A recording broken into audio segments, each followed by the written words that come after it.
असें गी नहीं चाहिदा खाते च तुंदा 15 लाख, असें गी नहीं चाहिदा खाते च तुंदा 15 लाख, अस आपे कमागे अपनी हक दी रुट्टी। गल सुनो मेरी ध्यान कन्नै, गल सुनो मेरी ध्यान कन्नै। जम्मू दा डोगरा अज जे किश चाहंदा ते ओह् है महाराजा हरि सिंह जी दी छुट्टी। तुस आपे कुआरे ते असें गी दिंदे लारे, तुस आपे कुआरे ते असें गी दिंदे लारे। प्हाड़े घूमदे सैर करदे पता नहीं तुपदे केड़ी संजीवनी बूटी।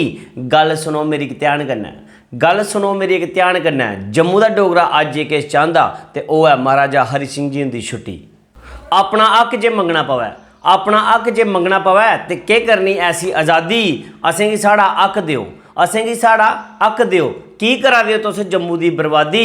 हून ते तुंदे दफ्तरें दे चक्कर कट्टी कट्टी, हून ते तुंदे दफ्तरें दे चक्कर कट्टी कट्टी साड़ियां नुक्कां भी गेइयां त्रुट्टी।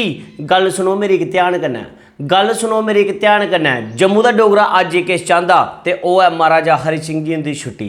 जे हून भी नहीं दित्ती ते साड़ी गलती है भाई, जे हून भी नहीं दित्ती ते साड़ी गलती है भाई। जिस दिन तुसेंगी वोट दित्ता ते तुंदी इत्थे सरकार बनाई, उस्सै दिन साड़ी किस्मत गई ही फुट्टी। गल सुनो मेरी ध्यान कन्नै, गल सुनो मेरी ध्यान कन्नै। जम्मू दा डोगरा अज जे किश चाहंदा ते ओह् है महाराजा हरि सिंह जी दी छुट्टी। ते हून इस वीडियो गी, इस कविता गी मते कोला मता शेयर करेओ। ऐसा नहीं हो भाई मेरी मेहनत बेकार होई जा ते फिर मिगी आखना पवै भाई सरफा करी करी सुत्ती ते आटा खाइयै कुत्ती।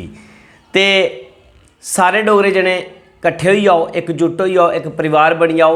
जातां पातां च बंडोइयै तुसेंगी किश नहीं लब्भना। मज़ा तां है जे सारे कट्ठे होइयै एक गुलदस्ते की तरह जड़ा कम करो और महाराजा हरि सिंह जी की छुट्टी लई एक आवाज़ चुको। जय डुग्गर, जय मां डोगरी। कौन है हम?